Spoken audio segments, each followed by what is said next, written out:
Dulu tuh kayak yang nyari duit itu susah banget mas. Seorang anak mahasiswa saldo rekeningnya ratusan miliar. Jadi teman-teman nih yang lagi stuck nih, bisnisku kok nggak maju-maju nih, lunasin utang kok susah banget gitu ya. Coba.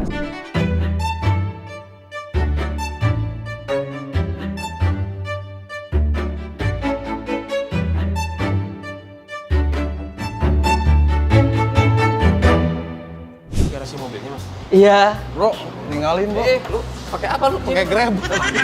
Lu nggak cukup di sini bro. Ngerti bro. Masa gua mau di mesin bro. Pakai remote bro. Masya Allah bro. Ini showroom apa? Ini punya kakak saya sih, Mas Febrian. Oh.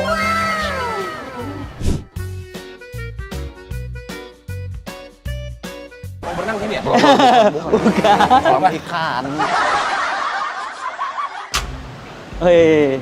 Assalamualaikum Mas Febri. Assalamualaikum. Wah, ini yang punya rumahnya guys. Bisa nggak disuruh masuk mas? Guys, masuk guys. Pakai aja. Ah, jangan mas. Udah nggak apa-apa pakai aja. Mas aja. Tuh, ini sayang mas. Ini, guys. Ini kalau di rumah gua jadiin meja makan guys. Assalamualaikum warahmatullahi wabarakatuh Mas Febri. Waalaikumsalam warahmatullahi wabarakatuh. Alhamdulillah sehat Kang. Manggilnya Kang atau AA nih? Bebas lah.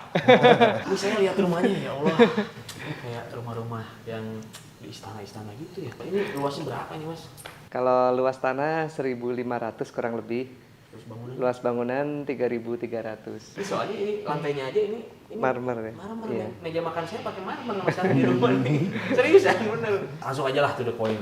Mas Febri, latar belakangnya tuh memang udah kaya seperti ini gitu. Dengar-dengar tuh anak dari supir bis Damri katanya ya. Betul, betul. Jadi saya aslinya dari Solo. Bapak saya sama bapaknya Mas Randu, sopir bis Damri. Kemudian saya sama Mas Randu ngerantau ya ke Bandung. Kita alhamdulillah diterima di Institut Teknologi Bandung. Saya angkatan 2002, Mas Randu angkatan 2003. Nah, meskipun dulu pas SD, SMP, SMA-nya saya jauh lebih berprestasi dari Randu, tapi pas kuliah kebalik. Jadi saya pas SD, SMP, SMA dulu memang selalu ranking 1 ya, nggak pernah enggak. Dan alhamdulillah pas NEM juga tertinggi se-Solo, se-Jawa nomor 4 atau nomor 6 ya waktu itu. Nah kalau Mas Randu ini kalau di SMA termasuk yang anak-anak yang sedikit bandelnya di sana. Terkenalnya anak bandel gitu ya. Tapi alhamdulillah begitu hijrah ke Bandung itu kedewasaannya berubah. Kalau anak masuk ITB kira-kira orang tua bahagia nggak? Bangga. Pasti. Bangga bahagia ya. Tapi yang terjadi saya ingat sekali ya, mama saya itu justru malah menangis.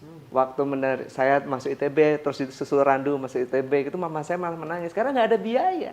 Saya sama Randu itu belum pernah keluar jalan-jalan keluar kota yang jauh sekali gitu ya. Biasanya anak kalau dari kampung ke kota itu pasti orang tua nganterin dong. Nggak mungkin enggak ya. Yang terjadi adalah saya sama Randu itu berangkat sendiri. Karena memang orang tua nggak ada biaya sama sekali buat nganterin. Karena kondisi waktu SMA itu, jadi memang bapak saya sakit-sakitan sampai beliau almarhum wafat. Sakit-sakitan terus, jadi memang nggak bisa kerja. Dan mama saya sebagai jahit baju ya.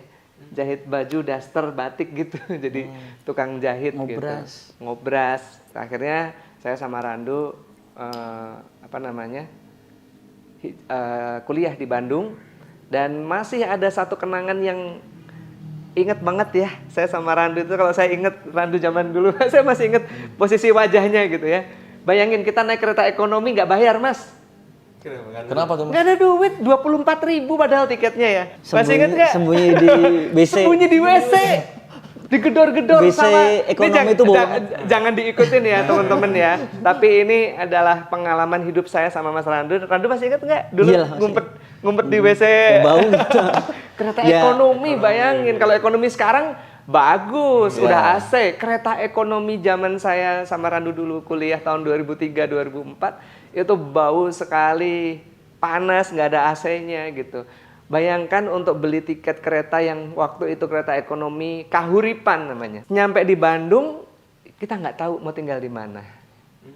Belum tahu ya itu Belum ya? tahu. Tujuannya apa gitu, Buta, belum tahu ya? belum tahu Bandung itu seperti apa, di mana. Tapi alhamdulillah Saya ucapkan terima kasih sama senior dulu SMA 3 Solo ngebantu kita menampung nampung kita gitu ya selama beberapa bulan. Akhirnya kita ngekos sendiri dengan akhirnya kita bisa ngekos dengan kosan yang cukup mewah.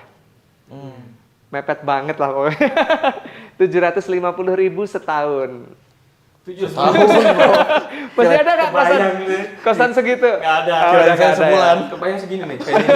Nggak, Sempit sebenarnya itu ada teman-teman ngontrak rumah terus ada spot dikasih triplek buat Kasih kita triplek kamar. buat kita. Kita jadi cuma nambahin dikit lah. Jadi Ada ini bisa lah dibikin kamar dikasih di triplek. triplek pakai itu. Jadi dulu kita tidurnya itu Tanahnya masih cor-coran ya? cor-coran. Cor-coran. Ya, Jadi tapi nggak kita ada bersyukur lah. keramiknya. Toilet di luar. Ya pasti. Nggak mungkin di dalam bro, umur segitu. Di luar rumahnya. Iya bener di luar rumah yang kita kontrak. Jalan yang kami pilih cukup berbeda. Kalau saya dengan kondisi yang seperti itu, saya dari kuliah saya sibuk bisnis. Karena saya merasa bahwasanya orang tua saya nggak sanggup biayain gitu kan. Akhirnya saya terjun bisnis. Randu juga sama sebenarnya bisnis, tapi dia nggak terlalu serius di bisnisnya. Dia lebih serius kuliah. Akhirnya dia lulus di Teknik Fisika ITB dengan predikat yang cukup terbaik waktu itu. Kalau saya drop out. Iya, kalau saya drop out. Tapi saya drop outnya bukan drop out yang memalukan, karena saya sudah ngambil SKS itu sampai 140-an SKS. Harusnya udah lulus. Iya. Bener nggak? Iya. TA-nya juga udah Tugas akhir atau skripsi juga udah selesai Mas waktu itu. selesai lah. Udah selesai. Mengundurkan diri. Saya mengundurkan diri atau drop out atau apapun itu karena waktu itu saya merasa bahwa saya sedang dalam menjalankan sebuah bisnis yang besar. Ya akhirnya saya jalankan 2007 sampai tahun 2011 dengan omset yang sangat besar sekali sampai saya diundang di Kick MD. Seorang anak mahasiswa saldo rekeningnya ratusan miliar. Tapi bukan trading loh ya. Bukan trading loh. Itu 2007 mulai bisnis. Anak mahasiswa. Sekarang berapa itu ya kira-kira 2007 ya? Iya, 20-an ya, 4 tahun berarti mas prosesnya, 23. 2007 sampai 2011. Iya, kira-kira Mas, kalau Mas di posisi saya, bisnis sedang besar sekali, terus omset segitu besarnya gitu ya. Kira-kira pilih yang mana? Kuliah atau bisnis? Karena kuliah saya itu beda dengan kuliah yang lain. Saya di teknik kimia itu ada satu mata kuliah lagi yang mengharuskan saya itu keluar dari Bandung. Sama seperti kedokteran koas. Nah, kalau teknik kimia ITB itu ada yang namanya kerja praktek. Jadi saya harus nyari pabrik di entah di mana gitu ya. Saya magang lagi mas. Iya betul, saya harus magang, saya harus keluar meninggalkan bisnis saya 6 bulan dan itu nggak mungkin. Iya. Bisnis saya lagi naik. Nah, akhirnya saya harus memilih. Kalau teknik fisika ada nggak? Nggak ada. Nggak ada ya. Kalau teknik kimia ada. Namanya kerja praktek rancang pabrik. Nah, akhirnya dengan sangat berat hati ya nggak sampai lulus. Padahal tugas akhir skripsi udah selesai, udah sidang lagi. Dari situ saya bisnis macam-macam, naik turun, lebih banyak turunnya sih. Jadi kalau teman-teman nih, kalau yang mulai bisnis kemudian berat, naik turun, bangkrut, gagal lagi, coba lagi, ya itu semua pengusaha merasakan hal seperti itu. Itu saya rasakan sekali, mulai dari saya pertama berbisnis 2007 sampai sekarang. Itu naik turunnya itu luar biasa. Cuman yang saya pernah mengalami satu cobaan yang sangat berat itu 2013 Mas. Jadi sebenarnya bisnis saya itu udah settle, udah bagus gitu ya. 2013 saya itu salah gaul. Pergaulan di situ tuh mencari relasi dan lain sebagainya, tapi ternyata saya kurang dewasa. Gaulnya sama siapa? Siapa tuh mas? Gaulnya sama orang-orang bagus, orang-orang hebat gitu. Saya waktu tahun 2012-2013 itu ada klub supercar pertama di Indonesia. Oh iya. Pertama kali klub Lamborghini Ferrari yang ramai banget di Indonesia itu kan 2013-2012. Saya beli mobil waktu itu pertama kali Lamborghini Murcielago. Masih ada sekarang mas? Udah Oh, dijual. udah dijual. Waktu itu dibeli sama Pak Bamsud yang beli Lamborghini Murcielago saya. Berapa itu harganya mas? 2013? Murah sih, di bawah 5M lah. Murah. Oh. Ya kalau kita bandingkan dengan Lamborghini yang model-model Yeah. sekarang kan beda sekali. Cuman memang Lamborghini Murcielago sekarang itu harganya udah nggak masuk akal. Jadi dulu sempat murah tapi sekarang nggak masuk akal. harganya. Jadi kalau Mas lihat mobil saya di bawah itu sebetulnya bukan liabilitas tapi investasi. Karena saya dari 10 tahun yang lalu main supercar, kemudian saya jual unitnya, saya belum pernah mengalami saya jual itu dengan harga lebih murah, belum pernah. Naik tuh. Iya, kalau Mas biasa jual mobil dipakai setahun, 2 tahun, 3 tahun, harganya naik atau turun? Turun ya. Nah, kalau supercar itu beda. Nabung itu Iya, kan ya. justru Investasi. investasi. Jadi kalau melihat wah mobilnya banyak banget nih, hisapnya gimana dan lain sebagainya, nah itu adalah bisnis. Jadi jangan dilihat itu adalah liabilitas atau kita bermewah-mewahan, tapi sebenarnya bisnis. Karena mobil saya memang keluar masuk. Kemarin ada beberapa unit Ferrari dan lain sebagainya, itu ketika dijual alhamdulillah untung semuanya. Nah, kembali lagi ke cerita yang tadi. 2013 saya ngelihat orang, waduh, orang-orang hedon semua lah. Ternyata saya levelnya masih jauh sama mereka gitu ya. Wah, mobilnya pokoknya Lamborghini yang terbaru dan lain sebagainya gitu. Dan saya melihat mereka semuanya ketika ngobrol itu, ternyata kebanyakan memang mobilnya, mohon maaf nih, leasing semua gitu ya. Cicilan semua gitu. Sedangkan saya waktu itu memang beli cash. Nah, saya tergoda, Mas. Akhirnya saya ambil, waktu itu kalap lah istilahnya kayak gitu ya. Saya ngambil Lamborghini Aventador, harga 11 miliar, 4,5 miliar DP-nya. Terus cicilan itu sebulan itu 275 juta. Nggak banyak. Satu bulan. Sebulan 275. Nggak banyak. Cicilan. Nggak banyak, bro. Iya, kalau dilihat dengan penghasilan saya waktu dulu itu ya nggak seberapa gitu. Makanya langsung di-ACC sama bank. Terus saya ngambil lagi Ferrari F430, Ferrari California. Terus Cicil semua itu. Cicil semua, Mas. Karena ditawarin terus sama itu bank yang banyak kita pakai lah gitu ya. Nah, itu tuh ditawarin terus, Pak, ambil dong ini apa namanya KKB, ambil. Wah, saya ngambil. Saya ngambil waktu itu Range Rover Evoque, Porsche, terus ngambil lagi, pokoknya total ada 5 unit mobil lah. Dengan total hutang itu sekian puluh miliar. Dan Masya Allah, subhanallah, tidak perlu waktu lama, Mas. 3 bulan. Apa tuh, Mas? Sejak saya pertama kali ngambil cicilan, yang terjadi adalah bisnis saya pokoknya dihancurkan sama Allah. Karena Allah Subhanahu wa taala berfirman dalam Al-Qur'an surat Al-Baqarah ayat 275, A'udzubillahi minasyaitonirrajim. Bismillahirrahmanirrahim. Alladzina ya'kuluna ar-riba la yakumuna illa kama yakumul ladzi yatakhabbathu asyaitanu minal mas. Dzalika bi annahum qalu innamal bai'u mislur riba wa halallahu al-bai'a wa harramar riba. Faman ja'ahu mau'idhatum mir rabbih fantaha falahu ma salaf wa amruhu ilallah wa man ada faulaika ashabun nar hum fiha khalidun yamhaqullahu riba wa yurbis shadaqat wallahu la yuhibbu kulla kafarin asim.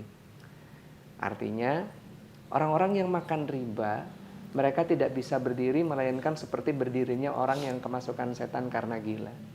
Karena mereka mengucapkan bahwasanya jual beli sama riba itu sama.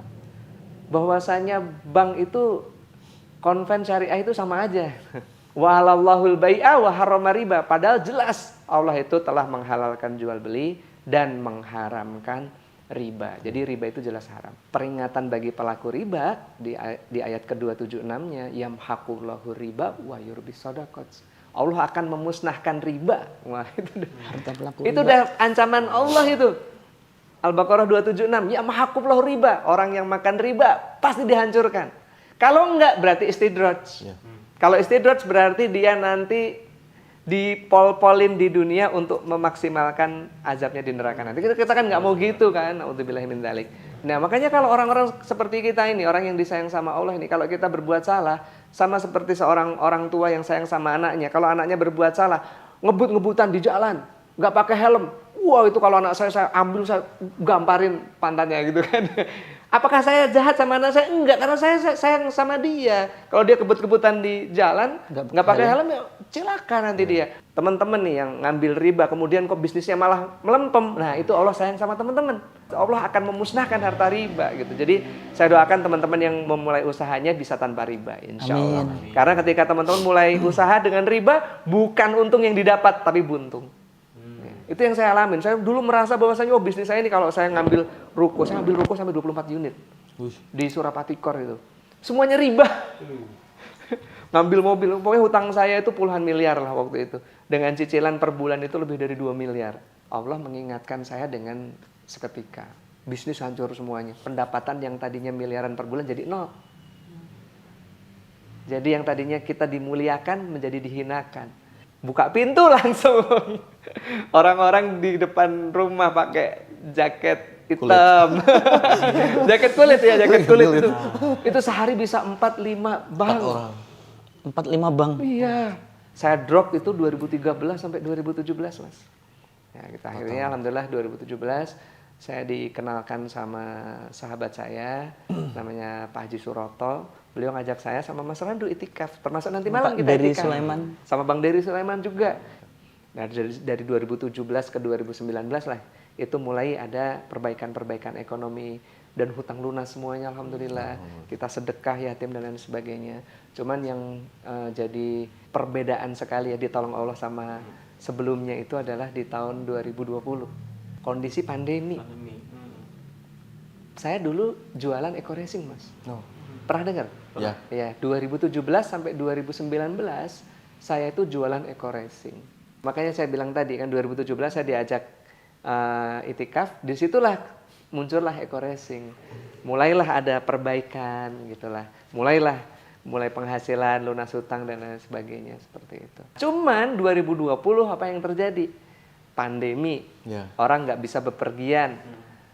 Lockdown, PSBB. Kira-kira orang pakai mobil motor nggak? Enggak. Kira-kira laku nggak kalau jualan aditif bahan bakar? Nggak laku. Nah makanya 2020 itu kita langsung terjun bebas. Mungkin sama seperti bisnis-bisnis yang lain juga 2020 terjun bebas semuanya. Tapi 2020 itu anak saya masuk pondok. Kelas 1 SMP masuk pondok. Niatnya mau jadi hafiz Quran. Nah di situ saya terharu banget lah ya. Saya sampai meneteskan air mata ngelihat di pondoknya di Jati Handap gitu. Wah, ini anak saya semangat banget mondok ini pengen jadi hafiz Quran gitu.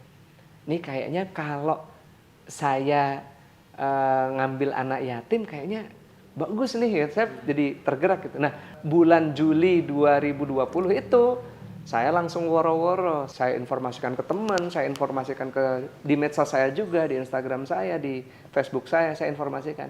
Saya mencari 1.000 anak yatim. 1.000. Punya duit nggak waktu itu? Enggak. Waktu itu nggak punya duit, bayangin.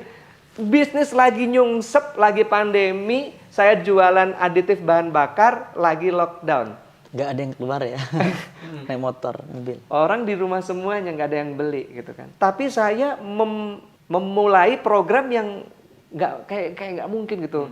Saya perlu 1.000 anak yatim, saya biayai. Akhirnya tahun 2020 itu masuk 34 anak, Mas. Karena nyari anak yatim tuh nggak gampang juga loh. Makanya banyak orang yang bilang saya punya sekian ribu anak yatim gitu. Mohon maaf saya agak sanksi gitu. Karena saya mencari anak yatim aja susah banget gitu. Yang mau kita biayai, yang mau kita pondokkan di Pondok Pesantren Madinatul Ulum di Jati Handap, Bandung. Sama satu lagi pondok pesantren di Cisaranten di dekat rumahnya Mas ya, di Antapani. Guru Minda. Betul. Guru Minda. Sekarang di situ udah sekitar 50-an di situ. Iya.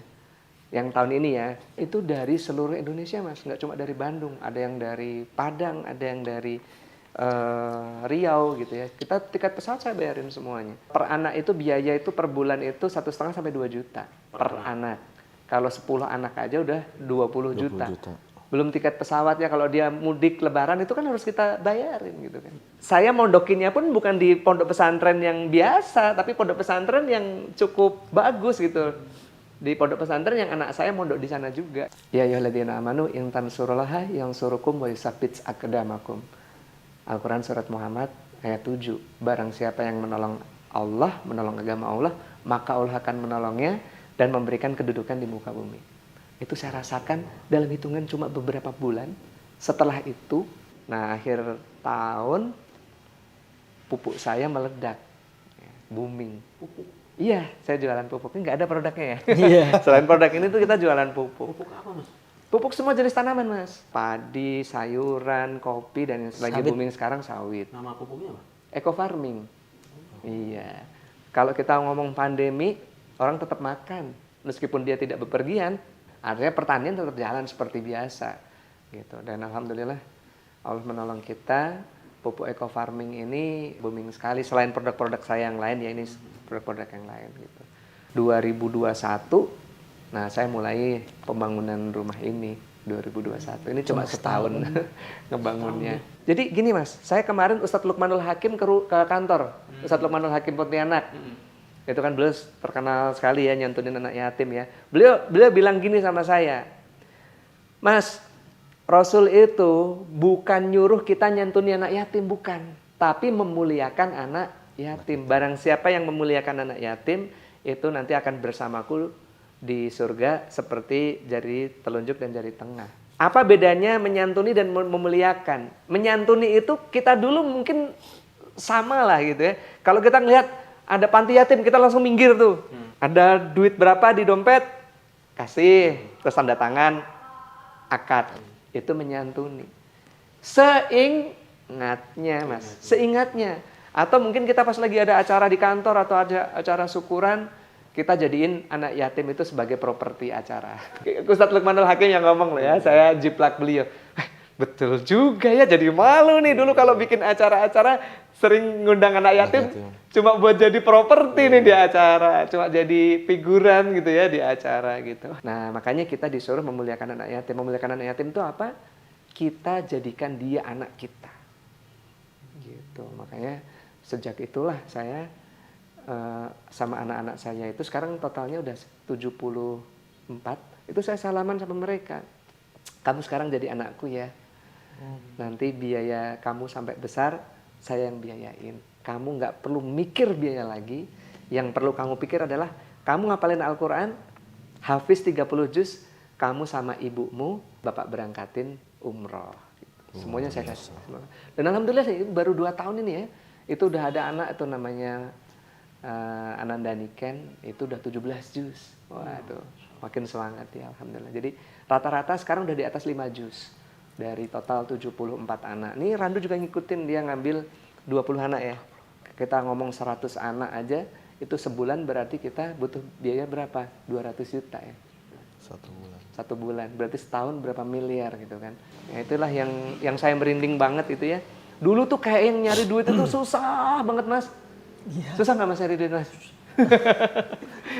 Nyari duit itu ya sering ketipu orang, ketipu partner bisnis gitu kan, ketipu gitu. Kalau Allah sudah menolong kita, merindingnya Mas, udah selesai lah urusan dunia. Itu saya rasain banget. Kenapa kok hidup saya berubah sekali selama 2 tahun terakhir ini? Yaitu saya bukan menyantuni anak yatim, tapi memuliakan anak yatim. Saya ambil mereka jadi anak saya, akad gitu, jadi anak. Kamu sampai dewasa, tanggung jawab saya. Gitu. Kalau hanya sekedar menyantuni, mohon maaf nih. Mungkin orang-orang juga banyak yang nyantuni anak yatim, tapi seingatnya, seada duitnya, ya kan. Tapi kalau kita muliakan, kita jadikan anak, itu jadi prioritas. Pengeluaran kita tiap bulan tuh. Silahkan teman-teman, kalau bisa mulai ngambil anak yatim ya, jadiin anak angkat gitu ya, 1 aja. Nggak mahal kok, paling 1,5 juta sampai 2 juta gitu ya. Tapi nanti lihat bagaimana nanti baginda Rasul itu ya memberikan syafaatnya. Nggak cuma nanti di yaumil akhir gitu ya. Tapi dalam keseharian kita ini kayak kita itu ditolong, dibimbing gitu. Insya Allah gitu Mas. Sama bro. Insya Allah, saya pengen nanti setelah ini Rezeki langsung bener loh. pulang dari sini langsung kita cari anak yatim. Insya Allah. Lu kan yatim bro? Tapi udah bukan anak. Udah bukan anak. Belum balik sebelum. Nah ini juga teman-teman kalau yang lihat video ini, kalau ada anak yatim, saya masih nyari banyak gitu ya. Jadi saya kalau dapat, saya tuh punya ruko banyak, puluhan ruko, dan itu kebanyakan memang sudah disewa dari dulu sama beberapa bank dan lain sebagainya.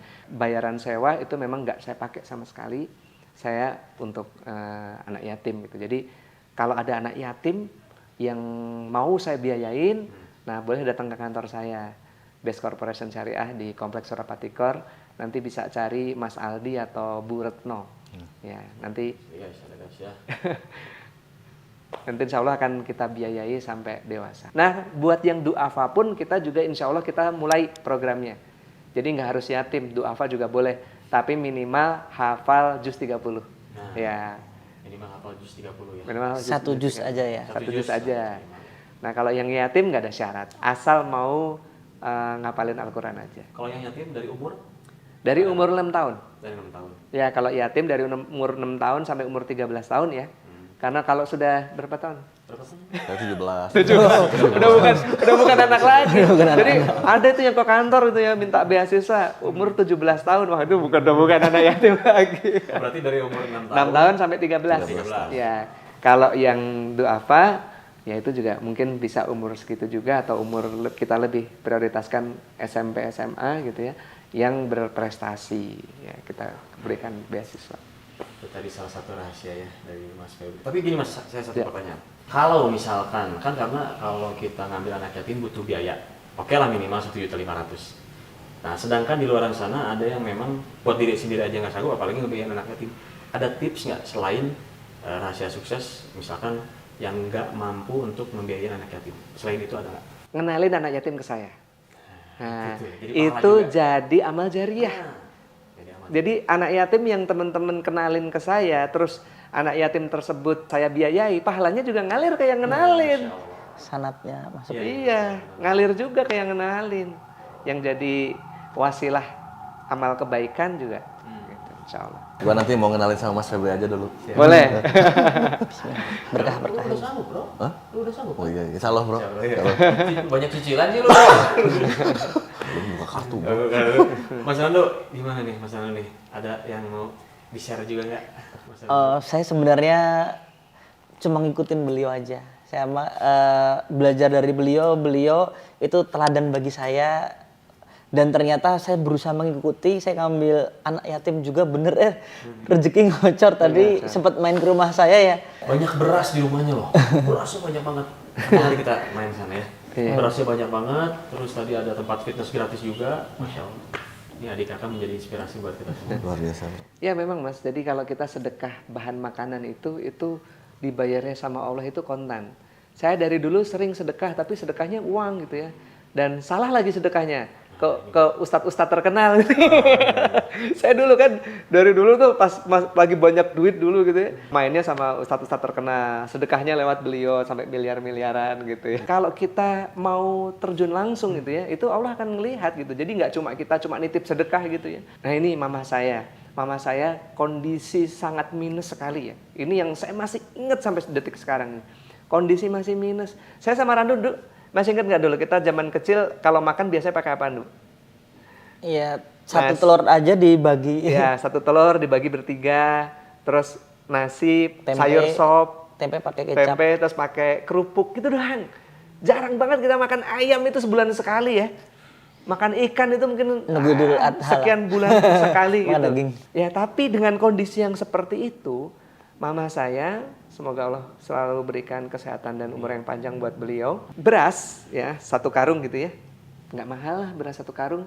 Sekarang beras satu karung paling 50.000 5 kilo. Ya. Diplastikin kecil-kecil. Mungkin satu karung itu jadi 50. Jadi 50 atau jadi apa? Dibagiin ke tukang-tukang beca. Nah itu mama saya itu kerjaannya.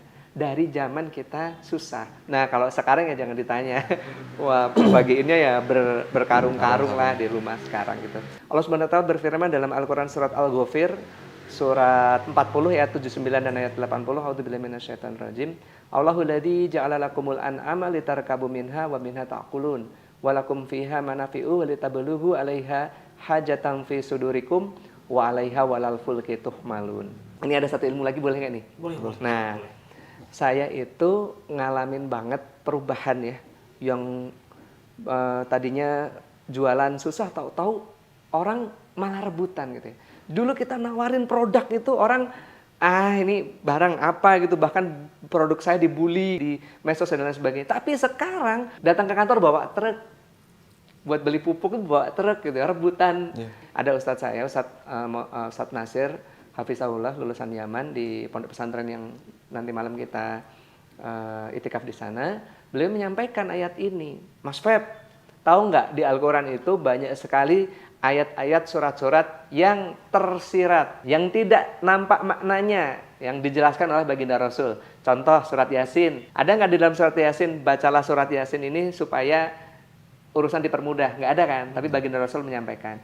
Surat Al-Mulk, ada nggak di dalam 30 ayat surat Al-Mulk itu disampaikan, bacalah 30 ayat ini supaya terhindar dari azab kubur? Nggak ada, tapi baginda Rasul menyampaikan. Tapi ada satu ayat Mas, yang ayat ini tersurat, yaitu tersampaikan langsung. Nah, kalau kita amalkan insya Allah dahsyat ini. Ya, apa Ustaz? Ini Al-Ghafir ayat 79 dan 80. Allahul ladzi ja'ala lakumul an'am. Allah yang menciptakan binatang ternak, litarkabu minha wa minha ta'kulun, untuk kalian kendarai dan kalian makan. Walakum fiha manafi'u wa litablugu 'alaiha hajatan fi sudurikum. Dan di dalam binatang ternak tersebut ada manfaat lain, yaitu untuk menyampaikan hajat yang tersimpan di dalam hati. Wah, gimana caranya binatang ternak kok menyampaikan hajat dalam hati? Kira-kira gimana, Mas? Kata beliau, caranya satu, dibeli dulu. Beli binatang, domba kek, ayam kek. Udahnya gimana, Tat? Disembelih. Udahnya dagingnya dibagi-bagikan. Kurban. Jadi kalau kita kurban cuma setahun sekali, salah. Karena kurban setahun sekali itu adalah belajar kurban. Tapi praktek kurban itu setiap saat, setiap waktu.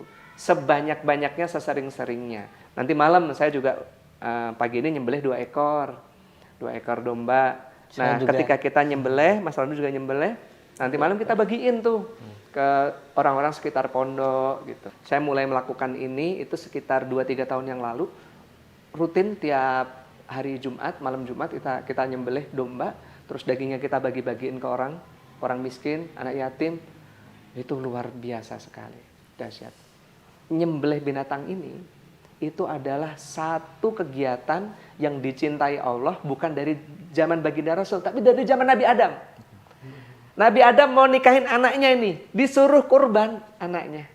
Nabi Ibrahim, kemudian Nabi Muhammad, itu kita disuruh untuk SAW, kita untuk nyembelih binatang ternak. Jadi teman-teman nih yang lagi stuck nih, bisnisku kok nggak maju-maju nih, terus mau lunasin utang kok susah banget gitu ya. Coba sisihin duit, beli ayam 10 ekor, 20 ekor, 50 ekor. Atau beli domba 1 ekor. Udahnya disembelih. Sambil melihat darah itu mengalir, hati mengucapkan hajat kepada Allah. Ya Allah, lunasilah hutang-hutangku. Ya Allah apa gitu ya, sembelih. Nyembelih sendiri ya? Nyembelih. Kalau bisa nyembelih sendiri. Itu insya Allah teman-teman semuanya, Allah akan menolong ngelunasin hutang semuanya. Nggak usah itu sedekah, nitip-nitip ke siapa, nggak usah nitip-nitip ke doa, lakukan sendiri. Ya, beli binatang, beli domba, beli ayam, sembelih, bagi-bagiin. Oh, itu luar biasa, saya rasakan sendiri. Ayam dulu, Bro. Ayam dulu aja. Boleh, nggak ada masalah. Karena Lele juga nggak apa-apa. nyembelihnya gimana lele? Nggak bisa. Iya. Ayam boleh tuh, karena nggak semua orang suka kambing ya. Kalau ayam insya Allah semua orang kemakan lah. Nah ini Mas, saya pengen tahu ini apa nih Mas? Kopi stamina pria dewasa. Kopi stamina. Ini dari ini usaha dari Mas juga. Betul. Namanya Econax dan Ecomax. Ini Masya Allah nih Mas, ini produk ini untuk kecantikan, untuk kulit. Jadi ini best seller banget ini. Mulai merasakan ada kerut-kerutan di wajah, terus pengen wajahnya lebih cerah ya. Karena dia kandungan kolagennya itu 5.300 mg. Cantik dari Ya, dalam berarti. betul. Nah ini LVN Kalsi, ini untuk susu kecerdasan anak. Ini untuk anak-anak kita yang pengen cepat ngapalin Al-Quran, ingatannya tajam, insya Allah. Menambah daya ingat Mas ya? Iya betul. Ini untuk pelangsing. pelangsing, namanya juga Slim. Ini sudah kita ekspor nih ke Brunei, ke Malaysia. Ini laku banget kemarin pas pandemi. Ya, mereka sampai kontainer-kontaineran. Soalnya yang positif minum ini 3 hari tiba-tiba di apa tuh namanya? Antigen. Di antigen negatif. Iya. Cuma 2 hari 3 hari lah. Yang positif 3 hari. Pro ini Mas. Hubs Pro, Bimax. Kayak Covico ini bagus untuk yang kolesterol. Dan sebenarnya produk saya masih banyak banget. Ada ratusan produk yang lain, cuman nggak muat. Kita jualan kosmetik juga. Kosmetiknya nggak kita keluarin ya, karena banyak banget. Ada Skincare. Skincare, LVN, Lavanea Secret sekarang mereknya.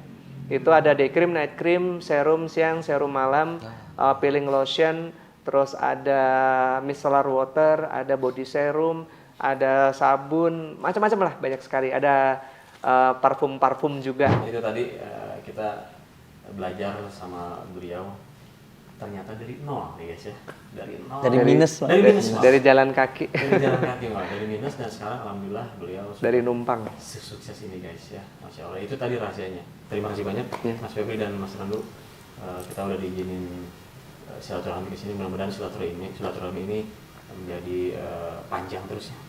Amin, amin, amin. Kita juga Jangan lupa ya, yang punya kenalan anak yatim yang mau disekolahkan sama saya, boleh nanti hubungin sama Mas saya sama Mas Vicky ya. Siap. boleh, Nah, boleh ya. Sahabat nanti semua bisa ya. dikenalin sama kita. Ya nanti tiket pesawatnya pun kita tanggung, Oh, kita biayain. buat kalian langsung aja follow Instagramnya Mas Febri di sini di bawah ini, dan juga Mas Randu. Terima kasih. Assalamualaikum warahmatullahi wabarakatuh. Waalaikumsalam warahmatullahi wabarakatuh.